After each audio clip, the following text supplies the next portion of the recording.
Então nós estamos no livro do Gênesis e hoje iremos para o capítulo 24.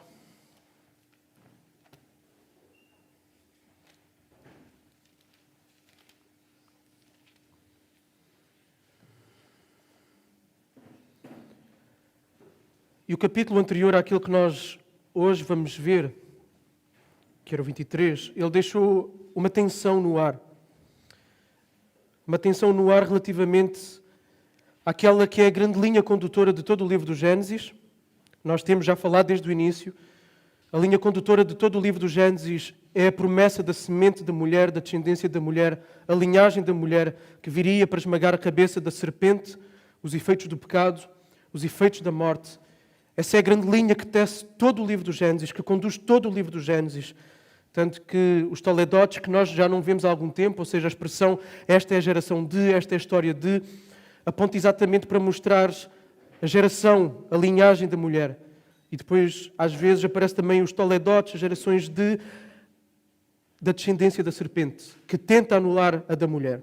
E vimos isso logo em Caim. Caim mata Abel, e aí já é uma iniciativa da parte de Satanás em quebrar a promessa que foi feita de redenção à humanidade.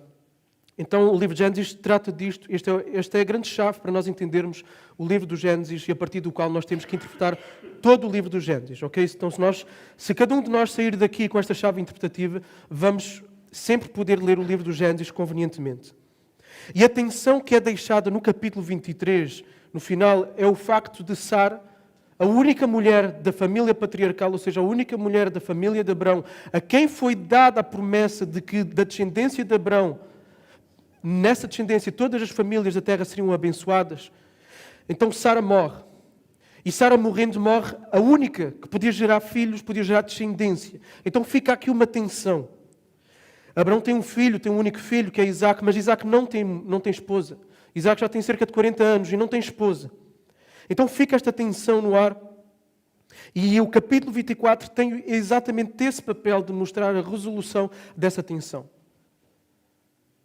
O capítulo 24 que nós vamos ver hoje, então, é extremamente importante no desenrolar do cumprimento da promessa que foi feita da linhagem da mulher. Porque nós vamos ver como a providência divina, em fidelidade à aliança que foi feita, tanto primeiro com Adão, a promessa que foi feita a Adão e Eva, mas dentro do contexto da aliança que foi feita com Abrão, a providência, no contexto da aliança, vai trabalhar em favor de Abrão, nos mínimos detalhes, arranjando uma esposa para Isaac. Então este é o grande tema da passagem de hoje. E este relato, porque Moisés está a escrever este livro, e está a escrever este livro para os seus ouvintes originais, muito possivelmente o povo de Israel, na entrada da terra prometida, após saírem do Egito, depois da peregrinação pelo deserto, ou também uma possibilidade é quando eles vão voltar para a terra depois do exílio. Então havia um propósito de Moisés ao escrever este texto, esta passagem, contar esta narrativa, e há um propósito também para a igreja hoje, uma aplicação para a igreja a partir do propósito original. Então nós vamos ler todo o capítulo 24 agora, é um capítulo grande, são 67 versículos.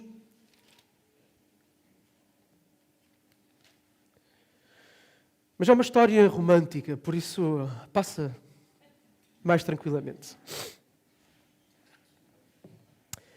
Era Abrão já idoso, bem avançado em anos, e o Senhor em tudo o havia abençoado. E disse Abrão ao seu mais antigo servo da casa, que governava tudo o que possuía: põe a mão por baixo da minha coxa, para que eu te faça jurar pelo Senhor, Deus do céu e da terra, que não tomarás esposa para o meu filho, das filhas dos cananeus, entre os quais habito. Mas irás à minha parentela, à minha família, e daí tomarás esposa para Isaque, meu filho. Disse-lhe o servo: talvez não queira a mulher seguir-me para esta terra. Nesse caso, levarei o teu filho à terra de onde saíste? Respondeu-lhe Abrão: cautela, não faças voltar para lá o meu filho. O Senhor, o Deus do céu, que me tirou da casa do meu pai, da minha terra natal, e que me falou e jurou, dizendo: à tua descendência darei esta terra. Ele enviará o seu anjo, que te há de preceder, e tomarás de lá a esposa para o meu filho. Caso a mulher não queira seguir-te, ficas desobrigado do teu juramento. Entretanto, não levarás para lá o meu filho. Com isso, pôs o servo a mão por baixo da coxa de Abrão, o seu senhor, e jurou fazer segundo o resolvido. Tomou o servo 10 dos camelos do seu senhor e, levando consigo de todos os bens dele, levantou-se e partiu, rumo da Mesopotâmia, para a cidade de Naor. Fora da cidade, fez ajoelhar os camelos junto a um poço de água. À tarde, hora em que as moças saíam para tirar água. E disse consigo: ó Senhor, Deus de Abrão, meu senhor, rogo-te que me acudas hoje e uses de bondade para com o meu senhor Abrão. Eis que estou ao pé da fonte de água, e as filhas dos homens desta cidade saem para tirar água. Dá-me, pois, que a moça a quem eu disser, inclina o cântaro para que eu beba, e ela me responder, bebe, e darei ainda de beber aos teus camelos, seja a que tu designaste para o teu servo Isaque. E nisso verei que usaste de bondade para com o meu senhor. Considerava ele ainda, quando saiu Rebeca, filha de Betuel, filho de Milca, mulher de Naor, irmão de Abrão, trazendo um cântaro ao ombro. A moça era muito formosa de aparência, virgem, a quem nenhum homem havia possuído. E ela desceu à fonte, encheu o seu cântaro e subiu. Então o servo saiu-lhe ao encontro e disse, dá-me de beber um pouco da água do teu cântaro. Ela respondeu, bebe, meu senhor. E prontamente, baixando o cântaro para a mão, deu-lhe de beber.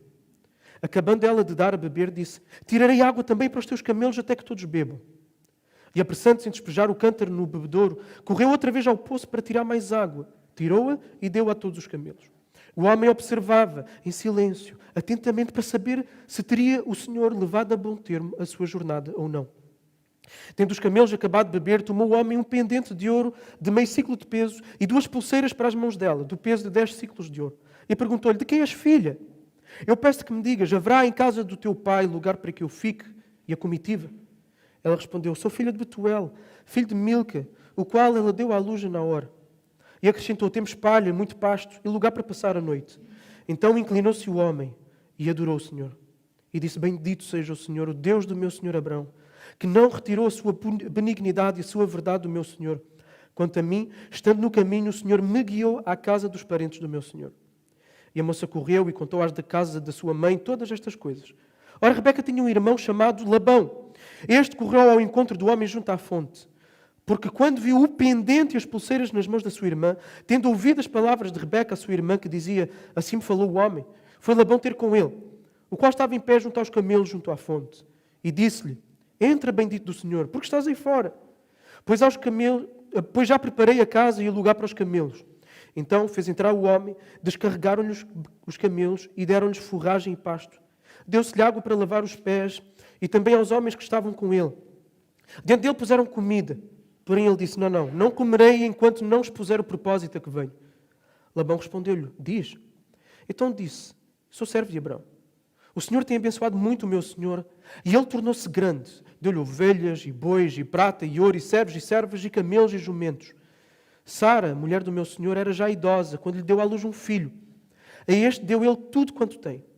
E o meu senhor me fez jurar dizendo, não tomarás esposa para o meu filho das mulheres dos cananeus, em cuja terra habito. Porém, irás à casa do meu pai e à minha família e tomarás esposa para o meu filho. Respondi ao meu senhor, talvez não queira a mulher seguir-me. Ele disse-me, o Senhor em cuja presença eu ando, enviará contigo o seu anjo e levará a bom termo a tua jornada, para que da minha família, da casa do meu pai, tomes esposa para o meu filho. Então serás desobrigado do meu juramento quando fores à minha família. Se não te aderem, desobrigado estarás do meu juramento. Hoje, pois, cheguei à fonte e disse comigo, ó Senhor, Deus do meu senhor Abrão, se me levas a bom termo a jornada em que sigo, eis-me agora junto à fonte de água. A moça que sair para tirar água, quem eu disser, dá-me um pouco de água do teu cântaro, e ela me responder, bebe, e também tirarei água para os teus camelos, seja essa a mulher que o Senhor designou para o filho do meu Senhor. Considerava ainda eu assim no meu íntimo, quando saiu Rebeca, trazendo o seu cântaro ao ombro. Ela desceu à fonte e tirou água. E eu disse-lhe, peço-te que me dês de beber. Ela apressou-se, baixando o cântaro do ombro, disse, bebe, e também darei de beber aos teus camelos. Bebi, e ela deu de beber aos camelos. Daí-lhe perguntei, de quem és filha? Ela respondeu, filha de Betuel, filha de Naor e Milca. Então pus-lhe o pendente no nariz e as pulseiras nas mãos. E prostrando-me, adorei ao Senhor e bendisse ao Senhor, Deus do meu senhor Abrão, que me tinha conduzido por um caminho direito, a fim de tomar para o filho do meu senhor uma filha do seu parente. Agora, pois, se a vez de usar de benevolência e de verdade para com o meu senhor, façam-me saber. Se não, declarem-me para que eu vá, ou para a direita ou para a esquerda. Então responderam Labão e Betuel, isto procede do Senhor. Nada temos a dizer fora da sua verdade. Eis Rebeca na tua presença, toma e vai-te. Seja ela a mulher do filho do teu senhor, segundo a palavra do Senhor. Tendo ouvido o servo de Abrão tais palavras, prostrou-se em terra diante do Senhor e tirou joias de ouro e de prata e vestidos e os deu a Rebeca. Também deu ricos presentes a seu irmão e a sua mãe. Depois comeram e beberam, ele e os homens que estavam com ele, e passaram a noite. De madrugada, quando se levantaram, disse o servo: permitam que eu volte ao meu senhor. Mas o irmão e a mãe da moça disseram: fique ela ainda connosco alguns dias, pelo menos 10, e depois irá. Ele, porém, lhes disse: não me detenham, pois o Senhor me tem levado a bom termo na jornada. Permitam que eu volte ao meu senhor. Disseram: chamemos a moça e ouçamo-la pessoalmente. Chamaram, pois, Rebeca e lhe perguntaram: queres ir com este homem? Ela respondeu: irei. Então despediram a Rebeca, sua irmã e sua ama, e ao servo de Abrão e aos seus homens. Abençoaram Rebeca e disseram: és nossa irmã. Sê tu a mãe de milhares, e que a tua descendência possua a porta dos seus inimigos. Então se levantou Rebeca com as suas moças, e montando os camelos seguiram o homem. O servo tomou Rebeca e partiu. Ora, Isaac vinha de caminho de Beer-Lahai, porque habitava na terra do Negueb. Sair Isaac a meditar no campo ao cair da tarde. Erguendo os olhos, viu, e eis que vinham camelos. Também Rebeca levantou os olhos, e vendo a Isaac, apeou do camelo. E perguntou ao servo: quem é aquele homem que vem pelo campo ao nosso encontro? É o meu senhor, respondeu. Então tomou ela o véu e se cobriu. O servo contou a Isaac todas as coisas que tinha feito. Isaac conduziu até à tenda de Sara, mãe dela, e tomou Rebeca, e esta lhe foi por mulher. Ele a amou. Assim foi Isaac consolado depois da morte da sua mãe. Até aqui.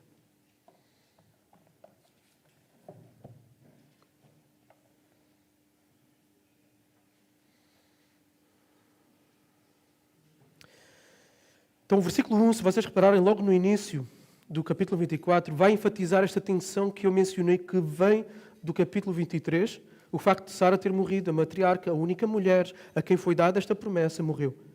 E aqui ele vai dizer que Abrão já era de idade avançada, Adão já era idoso. Então a matriarca tinha falecido, Abrão, o patriarca, era idoso, e por isso a descendência prometida a esta família só seria possível se uma esposa fosse encontrada para Isaac. Isaac já tinha 40 anos. Moisés então vai sublinhar ainda no primeiro versículo também que o Senhor tinha abençoado tudo na vida de Abrão. Abençoou Abrão em tudo. E esse é o tom, isso é que vai dar o tom a todo o capítulo aqui. A bênção de Deus sobre Abrão e em tudo na vida de Abrão. E isso vai dar o tom também para aquilo que se vai seguir, que é a iniciativa de Abrão em procurar uma esposa para o seu filho Isaac.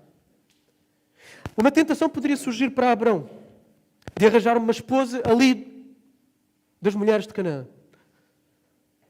No entanto, os cananeus iriam perder a terra. Iriam perder a terra porquê? Por causa das suas práticas, por causa da sua idolatria, por causa do seu pecado. Quando o povo de Israel vai entrar na terra prometida, não só é um cumprimento de uma promessa e de bênção para Israel, mas é também juízo divino sobre os povos de Canaã por causa do pecado em que eles viviam. Entre eles, a adoração a deuses por meio do sacrifício de crianças. Então, aqueles povos atingiram um limite no seu pecado e Deus envia então juízo. Por isso, Isaac não poderia casar com alguém que iria ser deserdado daquela terra, mas com alguém que iria, juntamente com ele, herdar aquela terra. E por isso Abrão vai fazer a todo custo o seu servo jurar que não traz nenhuma mulher do meio dos povos cananeus. E este é um servo de confiança, um servo antigo, como diz o texto. Ele coloca este fardo, coloca este peso, no fundo coloca esta missão impossível em cima deste servo. Então qual é a orientação que é dada ao servo? É que vá à família dele, que vá à família alargada de Abrão e que daí encontre uma esposa para Isaac. Mas, se a mulher não saísse da terra, não era para Isaac ir para essa terra e ficar com ela, porque a promessa da terra era Canaã, não era fora de Canaã. Então, a mulher é que tinha que se deslocar. Se ela não quisesse vir, o servo ficava desobrigado do juramento que tinha feito. Então, o servo tinha uma missão impossível. Ele não queria estar no lugar do servo. Ele tinha que viajar mais de 600 quilómetros, e não era de carro, nem de avião, nem de comboio, nem de autocarro. Então, ele tinha que viajar mais de 600 quilómetros, encontrar uma mulher dentro da família de Abrão que estivesse disposta não só a casar com um estranho, mas também a deixar toda a sua família, a deixar a terra e a ir para Canaã. Então, uma missão impossível. No entanto, e aqui vamos trocar a pilha, não sei o que é.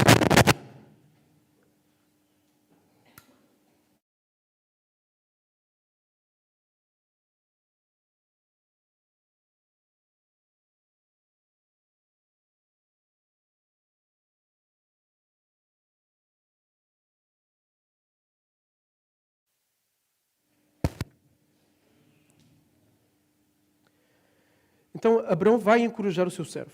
O servo percebe que tem esta missão praticamente impossível, mas vai receber um encorajamento. Que encorajamento é que ele recebe? Abraão vai lhe dizer: o anjo vai à tua frente. O anjo vai te preceder. O anjo vai à tua frente. Então o servo compromete-se com Abraão por meio de um juramento e vai rumo à Mesopotâmia, à cidade de Naor. Ele chega fora da cidade, junto a um poço, e na hora em que as mulheres tiravam água, ou era muito cedo de manhã, ou no final do dia, o servo de Abraão faz uma oração.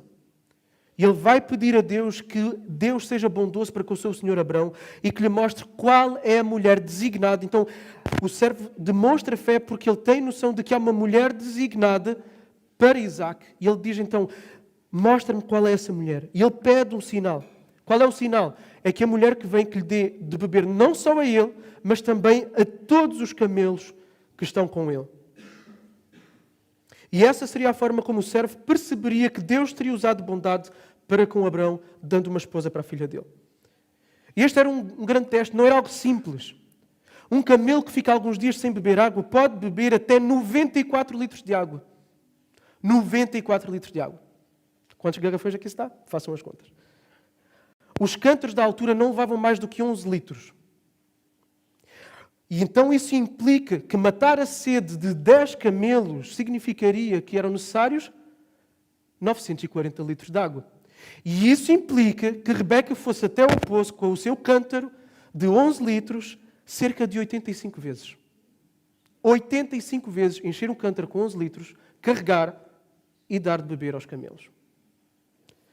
Tal atitude de Rebeca iria demonstrar hospitalidade, iria demonstrar bondade, iria também demonstrar aptidão e prontidão para arregaçar as mangas e para trabalhar. E era uma mulher destas que Isaac tinha que ter. E o texto diz-nos, no versículo 15, que antes que ele mesmo acabasse de orar, surge Rebeca, descrita pelo narrador como uma mulher muito bonita, uma mulher virgem, uma mulher livre. Tudo o que o servo colocou como requisito na oração, Rebeca cumpre. Ela oferece água não só a ele, ela oferece água também aos camelos. E o texto faz questão de dizer até todos acabarem de beber. Até todos acabarem de beber. Em todo o tempo o servo ficou, diz o texto, a observar atentamente para ver, e reparem nesta expressão que apareceu várias vezes no texto, se o Senhor tinha levado a bom termo a sua jornada. Não para ver Rebeca trabalhar. O ponto não era esse. Era ver aquilo que Deus estava a fazer ali. Assim que os camelos acabaram de beber, o servo começou a perceber que estaria ali, muito possivelmente, a resposta à sua frente, às orações, ou à oração que ele tinha feito. Então ele oferece um pendente de ouro, oferece 2 pulseiras a Rebeca, pergunta de quem é que ela é filha e se haveria lugar na casa do pai dela. E é aí que a resposta de Deus se vai começar a desenrolar ainda mais. Se calhar é melhor ligar este micro e esquecemos os sem-fios.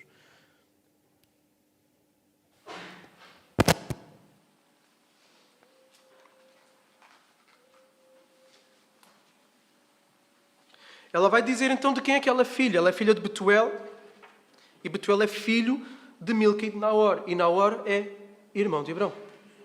Mais uma demonstração da ação de Deus aqui. E o servo percebeu logo que se tratou da família, da parentela de Abraão. E qual é a sua reação imediata? O que é que ele faz assim que ele percebe que Deus está a conduzi-lo a bom termo? Ele prostra-se e ele adora a Deus. Então tudo parece bem encaminhado, mas o suspense ainda se mantém. Ainda há suspense aqui. Será que Rebeca e a sua família aceitariam esta proposta? Casar com um estranho, deixar a família, ir embora? Rebeca, assim que ouve o servo a falar com ela, corre para a sua família para contar o que aconteceu. E a primeira pessoa que vem ao seu encontro, quem é? Labão. E para aqueles que conhecem Labão, Labão lá à frente vai demonstrar manha. Ele é manhoso. Ele quer se aproveitar de Jacó. Ok? E ele aqui já demonstra uma certa inclinação para a ganância, porque ele vai ter com Rebeca, e o texto dá a entender isso, quando ele vê os presentes que Rebeca recebeu. Enfim, isto é só uma suposição, ok? Então, Labão dá logo as boas-vindas ao servo, convida-o para entrar em casa, e antes de aceitar comer, o servo diz, não, antes de comer, vamos tratar do assunto para o qual eu vim aqui. Ele tinha a missão agora de fazer o quê? De convencer, de argumentar e convencer a família a deixar a sua filha, casar com um estranho, e ir embora para uma outra terra. Mas ele conta tudo. Ele conta como tudo aconteceu. Ele conta acerca da família dele, da família de Abrão, de como ele sai com esta missão. E depois ele conta todos os detalhes de como ele orou, de como as coisas se sucederam, de como as coisas aconteceram. E no versículo 49, o servo vai apelar à bondade e à fidelidade da família para com Abrão. E Labão e Betuel o que é que vão dizer? Eles vão responder reconhecendo que tudo aquilo que aconteceu é inequivocadamente a ação de Deus. Por isso eles vão dizer, nós não podemos dizer nada. É Deus que está aqui. É Deus que está a agir. E por isso eles disseram, vai, leva Rebeca. E diante desta resposta, o servo o que é que faz mais uma vez? Lembrem-se, mais uma etapa que venceu. Prostra-se e adora. Oferece presentes também a preciosos a Rebeca, ao irmão, à mãe dele. E depois de dormir, depois de comer, depois de dormir, de madrugada, quando ele se levantou, o servo pediu, olha, vamos embora. Pede para voltar para a casa de Abrão. E aqui, no entanto, surge o suspense outra vez. A família diz, não, deixa que ela fique mais 10 dias aqui connosco. O servo de Abrão diz, não, por favor, não me detenham. Ele vai outra vez trazer para o argumento, o Senhor tem-me trazido até bom termo na minha jornada, por favor, deixem-me voltar. E eles então remetem para quem a decisão? Para Rebeca. Rebeca podia ter dito que não. Aqui o suspense está outra vez em cima. Rebeca diz, eu irei. Eu irei. Então Rebeca foi. Quando estavam a chegar ao destino, Rebeca viu Isaac ao longe, cobriu-se com o véu, e quando se encontraram com Isaac, o servo contou tudo aquilo que aconteceu, e assim Isaac casou com Rebeca. A tenda da matriarca estava novamente ocupada. Ou seja, a semente da mulher pode continuar.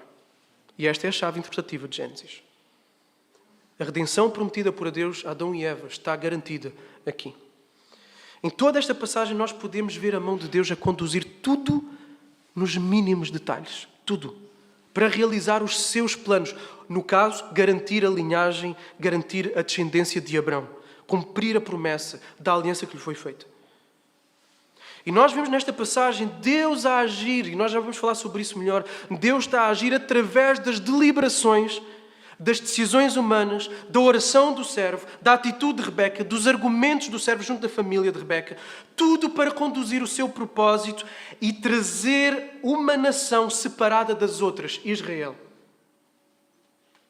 A semente da mulher viria desta nação escolhida. E Deus já está a trabalhar aqui, através de todas as deliberações humanas, através das decisões humanas, através das orações. Deus está a trabalhar em tudo, está a tecer todos os acontecimentos, tudo, para separar uma nação inteira. Para daí vir o Messias, o Salvador. Deus aqui traz Rebeca. Posteriormente, Deus vai integrar nos seus planos providenciais dos esquemas manhosos de Labão e vai abençoar as esposas de Jacó, Leia e Raquel. Dá-lhe 12 filhos. Os 12 filhos, depois com as suas famílias, vão se mudar para o Egito. No número de 70, número daquilo que é completo, que é inteiro. Vão se mudar para o Egito. Para quê? Para depois, pela providência de Deus, através de José, a família da linhagem da mulher poder ser protegida contra uma fome que vai assolar todo o mundo. Então, no Egito, eles mudam-se para o Egito. Deus mandou à frente um dos descendentes de Abrão, José, para proteger a linhagem através da sabedoria dele, que vai permitir que haja comida na terra durante um grande momento de escassez. E depois, então, no futuro, providenciar livramento para o povo, em maior número, ir para a terra prometida. Em toda a Bíblia nós vemos Deus a trabalhar. Em toda a Bíblia nós vemos Deus a trabalhar por meio do quê? Por meio de uma doutrina que nós chamamos da providência. E Deus está a trabalhar em prol da causa da semente da mulher. E séculos, muitos séculos depois da nossa passagem, Deus levanta uma outra mulher que diz: eu irei, que diz: eis-me aqui, Maria. Ela daria à luz o descendente da mulher que esmagaria a cabeça da serpente. E através de Jesus, Deus cumpre a promessa que foi feita a Abraão, que através da sua descendência todas as famílias da terra seriam benditas. O golpe fatal na cabeça da serpente é obra de Jesus. Aquilo que Jesus faz na cruz, a sua morte, a sua ressurreição, matam o poder de Satanás, o poder da morte, os efeitos do pecado. Sobre todos aqueles que se arrependem dos seus pecados, todos aqueles que confiam em Jesus.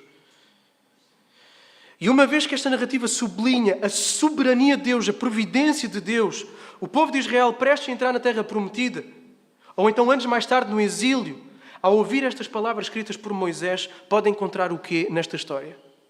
Encorajamento. Porque Deus é o Deus dos detalhes, para cumprir os seus propósitos. Eles podiam confiar no cuidado providencial de Deus, mesmo diante das situações mais difíceis e humanamente impossíveis, como este servo tinha. E esse é o grande tema que salta da nossa passagem. A verdade de que a providência divina trabalha em favor do povo de Deus. Este é o tema da passagem.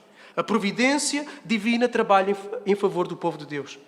E esse é um tema claro em toda a Bíblia, em todas as Escrituras, que é para trazer conforto, segurança a todo o povo de Deus. E a nossa passagem apresenta aqui diferentes aspectos relacionados à providência de Deus, e nós vamos olhar para esses diferentes aspectos a fim de sabermos como podemos nos relacionar com a providência de Deus, com esta doutrina, as implicações para a nossa vida desta doutrina. Deus tem um propósito soberano em tudo aquilo que Ele faz no mundo. Deus governa, Deus dirige todas as coisas a fim de que esse propósito seja cumprido. E o que é a providência? A providência é exatamente esse trabalho, essa ação de Deus para atingir esses propósitos. É a providência de Deus que faz os seus planos se desenrolarem na história, se materializarem, acontecerem. Trata-se do quê? Da sua ação soberana sobre todas as coisas, todos os acontecimentos. Tudo para cumprir aquilo que Ele determinou, que Ele decretou no universo. Então esta doutrina afirma que Deus usa todas as coisas para os seus propósitos, incluindo o mal. Deus usa para os seus propósitos. O mal realizado não por Ele, porque Deus não é autor do mal, mas o mal realizado pelas suas criaturas. Deus usa para o bem do seu povo e para a sua glória. Então podemos afirmar que na providência de Deus não há desperdícios. Tudo, absolutamente tudo, serve para o cumprimento dos seus propósitos. Na providência de Deus não há desperdício. Na providência, na doutrina da providência divina, nós não encontramos espaço para aleatoriedade.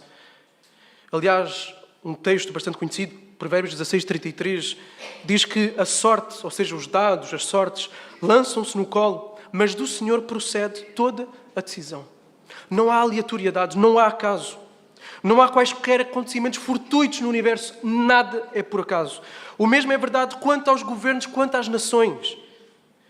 Diz assim em Jó 12:23, Deus multiplica as nações e as faz perecer, amplia-lhes as fronteiras e as leva cativas. Ou então Provérbios 21:1, vejam, o coração do rei é como a corrente de águas nas mãos do Senhor, Ele o dirige para onde quer. E Daniel 2:21, Ele muda os tempos e as estações, remove e estabelece os reis, é Ele quem dá sabedoria aos sábios e entendimento aos que conhecem. Não há governador que não seja levantado, que não seja por Deus, que caia, que não seja por Deus. Todos os aspectos da vida estão sob a ação providencial. Todos os aspectos da vida.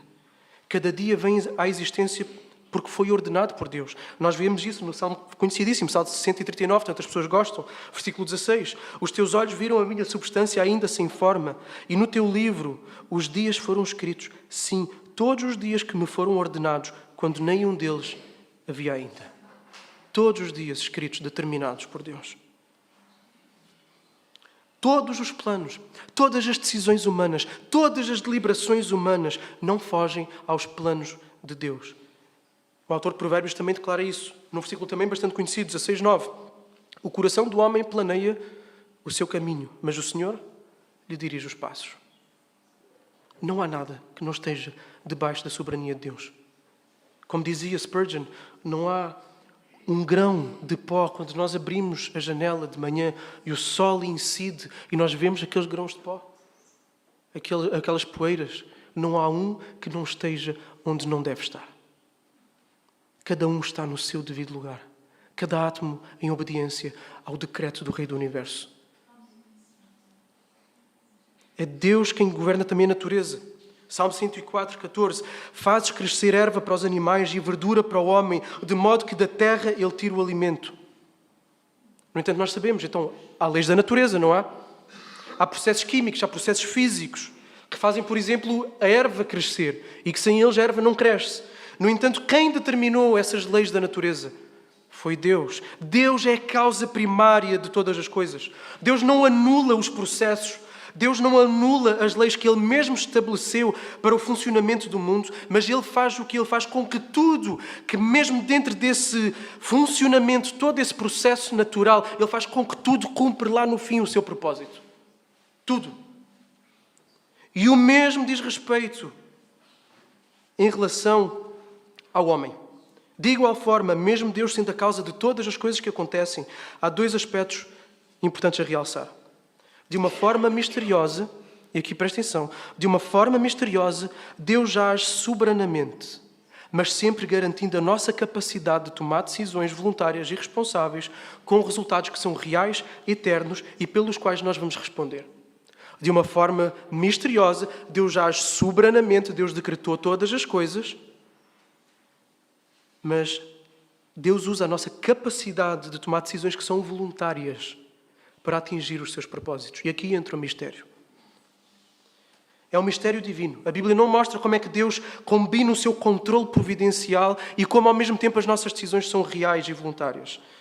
Tanto a soberania divina colocada em ação pela sua providência, como a responsabilidade humana em todas as decisões são duas verdades bíblicas. Então não podemos negar uma em favor de outra. Não podemos ir pelo caminho do arminianismo.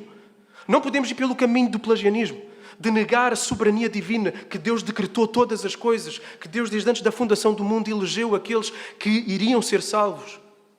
Mas também não podemos negar a responsabilidade humana de que o homem é responsável.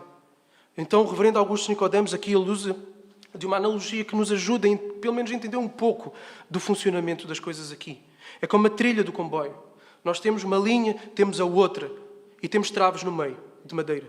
Uma trilha é a soberania de Deus, outra trilha é a responsabilidade humana. As nossas decisões, no meio está o mistério que une as duas coisas. E lá no horizonte à frente nós vemos as duas linhas juntas. É assim, soberania e responsabilidade divina juntas, no mistério que nós não entendemos.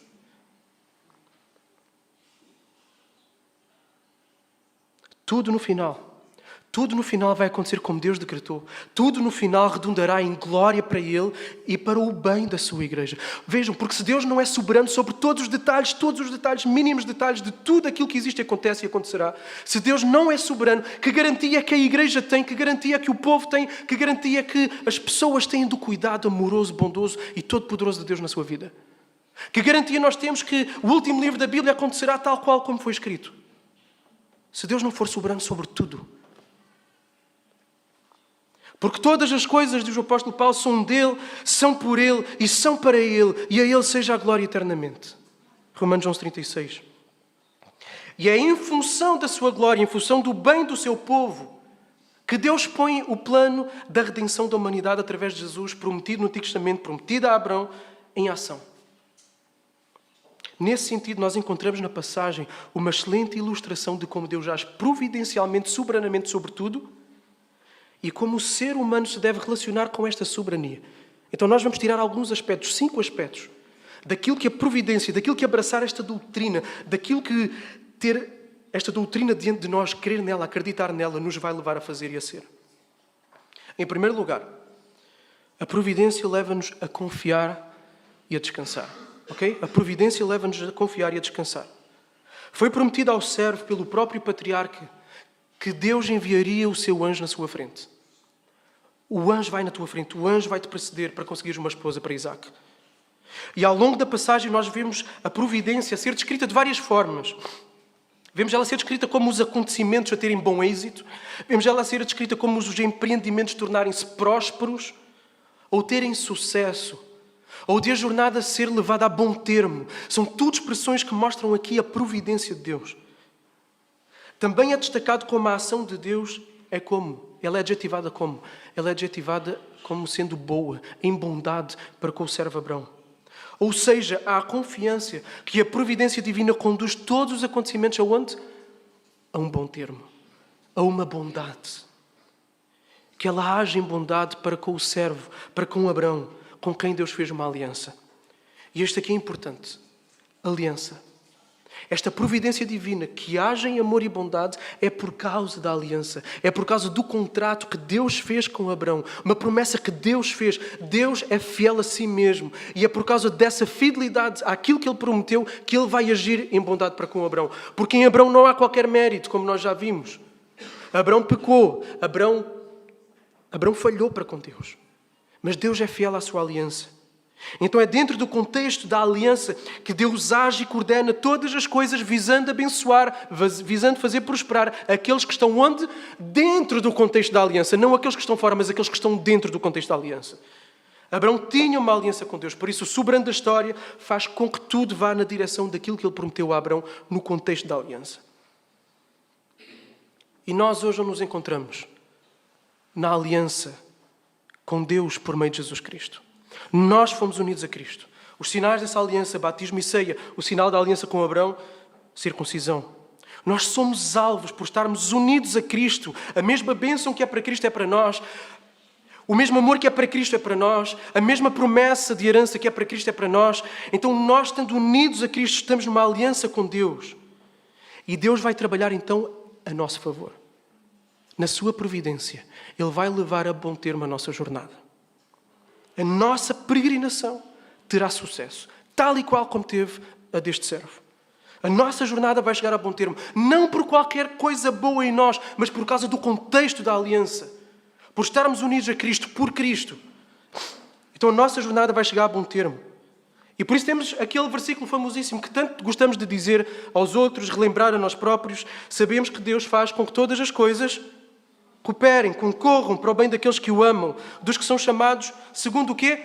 O seu propósito que vem lá de trás. Já havia um propósito nesta chamada. Pois aqueles que Ele conheceu por antecipação, porque Ele quis que houvesse esse conhecimento, também os predestinou para serem conformes à imagem de seu Filho, a fim de que Ele seja o primogênito entre muitos irmãos. E os que predestinou, esses também chamou, e os que chamou, eles também justificou, e os que justificou, eles também glorificou. Em que tempo verbal estão estas palavras? Predestinou, chamou, justificou, glorificou. Glorificou está em que tempo verbal? Está no pretérito perfeito. Uma ação acontecida. É garantido. Este é o bom termo da nossa jornada. O fim é a glória. O fim é a nossa glorificação. O fim é a vida gloriosa com Deus. Deus vai nos levar a bom termo. Deus fará prosperar a caminhada da nossa vida ao nos conduzir ao destino final que é irrevogável. Irrevogável. Porque Jesus disse, está pago, está consumado, é irrevogável. Tudo na nossa vida, todos os nossos detalhes, todos os acontecimentos, tudo não é fortuito, não é aleatório. São a ação de Deus na história, são a ação de Deus na nossa história. Para quê? Para nos levar a este destino final. Todos os detalhes da vida, todos, é para nos levar a esse destino final. O final é esse fim glorioso. A conformação é a imagem de Jesus e a glorificação. Deus trabalha na nossa história por meio de todos os enredos, todos os que vocês podem imaginar. Todos os enredos. Daquilo que as pessoas à nossa volta nos dizem, daquilo que as pessoas nos fazem, aquilo que nos acontece, as nossas decisões e até na sua infinita graça as nossas piores decisões. Deus pega tudo na sua graça soberana e faz com que isso sirva para nós chegarmos a bom termo lá no fundo. Somos responsáveis pelas nossas más decisões? Sim, há consequências já. Mas Deus, na sua infinita graça, vai usar isso para nós chegarmos a bom termo. Para nós, em primeiro lugar, o conhecermos e sermos convertidos. Mas depois da nossa conversão, a providência trabalha em nosso favor em prol da nossa glorificação. Então temos de nos agarrar a esta promessa. Porque o facto de nós nos agarrarmos a esta promessa de que Deus está em tudo, todos os enredos da nossa vida, todos os enredos da nossa vida, os do passado, os do presente, aquilo que gostaríamos que fosse diferente, aquilo que estamos a gostar de viver, Deus trabalha em tudo, tudo. Isto tem que redefinir a forma como nós olhamos à nossa volta. Porquê? Porque isto ajuda-nos a ver além daquilo que está à frente dos nossos olhos. E muitas vezes é olhar para além daquilo que está aos nossos olhos que nos dá esperança, porque o que está à frente dos nossos olhos dá-nos tudo menos esperança. Então, acima das circunstâncias difíceis como um desemprego, uma doença crónica, um relacionamento que está desgastado, um luto, a ação soberana de Deus e bondosa está ali. Está ali, sempre esteve e sempre estará. Confia. Acima também das circunstâncias felizes, como o sucesso profissional, um bom ambiente familiar, sonhos concretizados, também está a ação soberana e sempre bondosa de Deus a trabalhar em prol para algo que é melhor do que o melhor que tu estás a ter neste momento. Se nós não abraçarmos esta doutrina, vamos entrar em dois caminhos. O caminho do desespero, ou outro, o caminho do hedonismo. O caminho no desespero em que, se não olharmos para além das circunstâncias, sabermos que há um Deus que é soberano e quando as coisas apertam, nós vamos desesperar. O caminho do hedonismo no sentido em que, quando estamos no sucesso, quando as coisas estão boas, vamos nos agarrar àquilo que é temporário, para o nosso belo prazer, e esquecemos que aquilo que Deus nos está a dar serve para nós caminharmos numa direção maior e melhor. Esta doutrina faz o quê? A doutrina da providência. Ela alimenta a esperança no meio da dor, e ela faz com que nós não nos agarramos às coisas boas e transitórias e temporárias desta vida. Somos gratos por elas, sim. Louvamos a Deus por elas, sim. Mas sabemos que elas são uma catapulta para a adoração. Há um bom termo onde nós vamos chegar. E muitas vezes, mais do que nós merecemos, Deus nos fará chegar a bom termo em empreendimentos aqui desta vida terrena. Ok? Como o casamento de Isaac e Rebeca. Porquê? Porque isso serviria para um propósito maior, que é o propósito da redenção. Então, há empreendimentos nossos na vida que nós queremos conseguir alcançar. Um emprego, uma família, um relacionamento, restaurar um relacionamento. Enfim, ver coisas a acontecer que temos orado a Deus, que temos pedido a Deus, que temos suplicado a Deus. E muitas dessas coisas, mais do que merecemos, Deus fará chegar a bom porto. Mas saibamos, esse não é o propósito último. O propósito último é a glória de Deus e é o bem do seu povo, da sua igreja. Então, se tu tens a convicção de que algo vai dar glória a Deus e será bom para o seu povo, deves descansar na providência de Deus. Se tens uma convicção de alguma coisa que Deus vai fazer e que, no entanto, ainda não está a acontecer e que parece até que está ao contrário daquilo que tens a convicção do que vai ser, confia. Deus vai agir e vai levar a bom termo. Mesmo que atualmente pareça humanamente impossível haver uma reversão nessa situação. Então, em primeiro lugar, o primeiro aspecto e o maior que vimos a partir deste texto é que diante da providência divina, diante desta doutrina que Deus controla tudo, devemos confiar e sermos encorajados pelo facto de sabermos que Deus age como? Em bondade, no contexto da aliança, por causa de Jesus, em nosso favor. Isto se somos os seus eleitos, isto se somos o seu povo. Segundo aspecto que a providência promove em nós, a providência leva-nos a agir.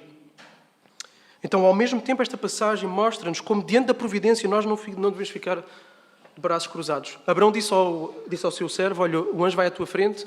Ele podia, ok, então vou ficar aqui e ver as coisas a acontecer. Ok? E esta é a crítica errada e caricaturada que quem não crê nesta soberania divina desta forma vai dizer, então não precisamos de pregar aos perdidos, porque já que eles vão salvar. Errado, ok?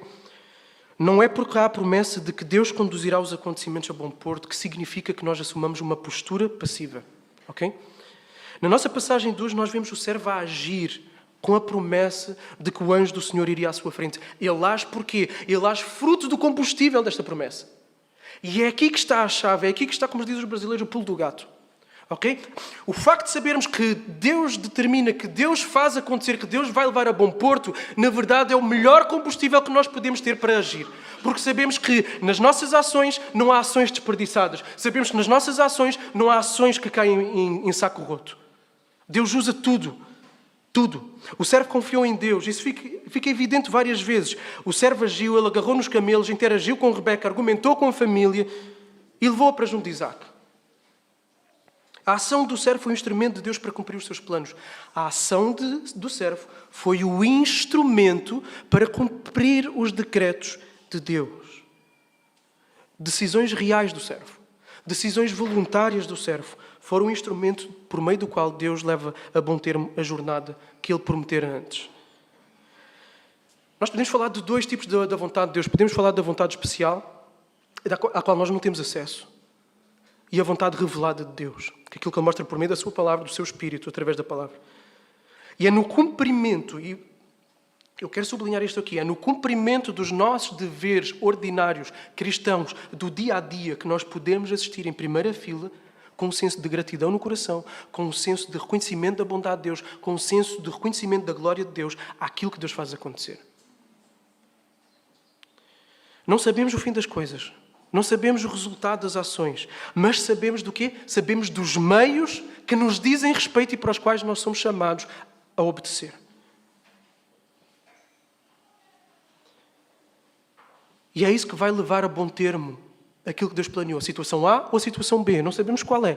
A ou B. Sabemos é que somos chamados a obedecer àquilo que Deus pede de nós. E é exatamente por nos agarrarmos a esta doutrina da providência que nós somos assegurados que nada daquilo que nós façamos é desperdiçado. Por isso vamos agir sempre em obediência. A nossa obediência nunca é vã. A tua obediência, a tua fidelidade a Deus nunca é vã. Mesmo que todos se levantem contra. Mesmo que tu não vejas sentido naquilo que está a ser pedido para tu fazeres. Mesmo que as pessoas te critiquem. A obediência no Senhor não é vã. É o meio ordinário para trazer o extraordinário. Deus vai na frente. O que nós não vemos, nós entregamos a Deus.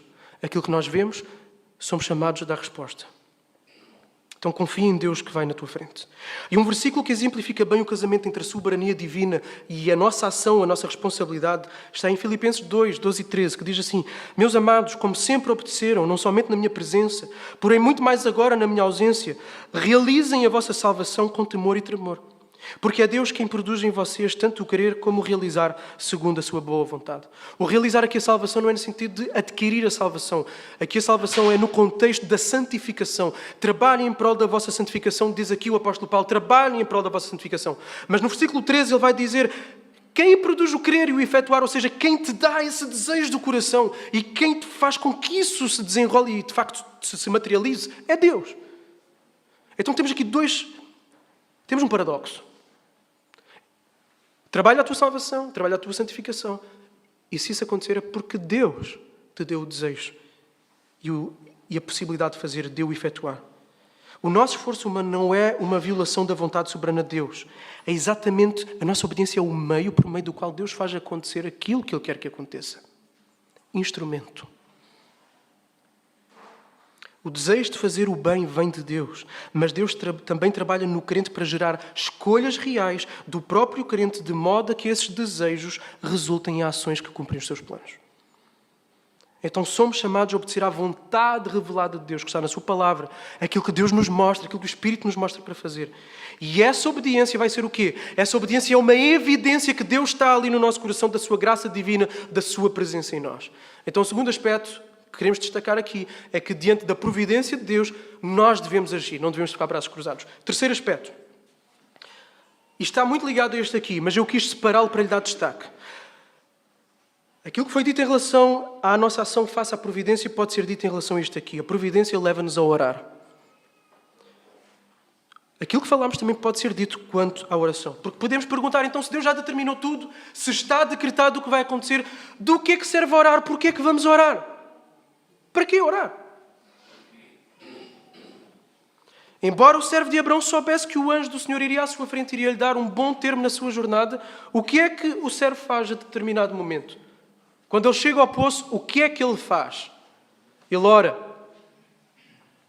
Senhor, Deus do meu Senhor Abraão, peço que me ajudes e sejas bondoso para com o meu Senhor.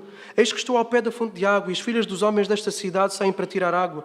Concede, pois, que a moça a quem eu disser, inclina o cântaro para que eu beba, e ela me responder, bebe, e darei ainda de beber aos teus camelos, seja a que designaste para o teu servo. Ele ora. O servo orou pedindo ajuda para que Deus lhe mostrasse a sua vontade, pediu certos sinais, para quê? Para reconhecer a ação soberana de Deus naquela situação.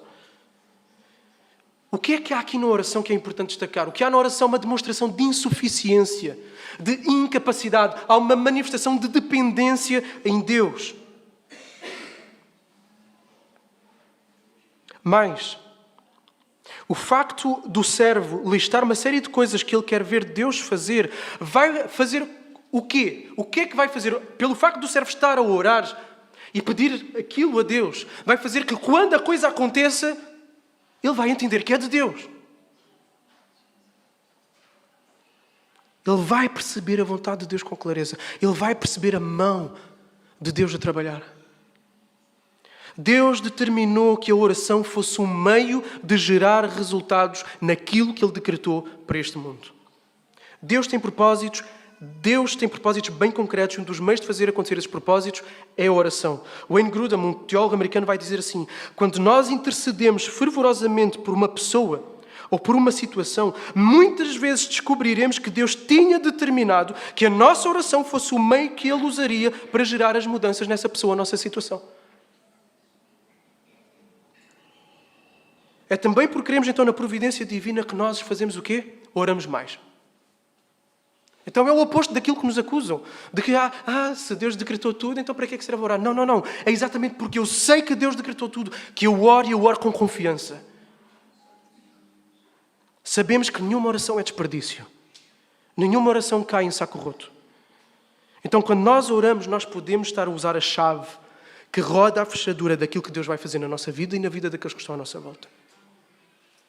E uma vez que a resposta de Deus venha, pelo facto de nós termos orado, nós vamos ter uma noção muito mais clara da ação de Deus ali e vamos fazer aquilo que é o meu ponto seguinte.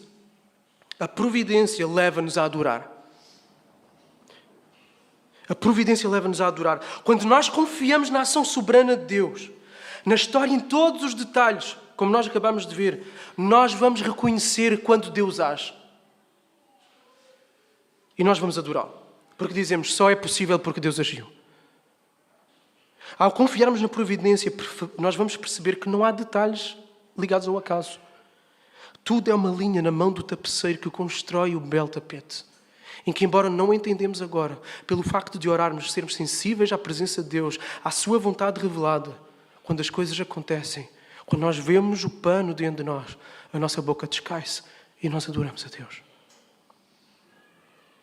Se não orarmos, agirmos e confiarmos na providência de forma ativa, de forma zelosa, muita coisa da boa ação de Deus vai-nos passar ao lado. Não reconheceremos a sua soberania, a sua sabedoria, a sua bondade, a sua glória e vamos atribuir o sucesso dos nossos empreendimentos a nós próprios. O servo, ao contemplar a ação de Deus, ao perceber que Deus o estava a conduzir a bom termo na sua jornada, não fez mais nada a não ser prostrar-se e adorar. Nós vemos isto ele a fazer mais que uma vez, quando etapas eram vencidas.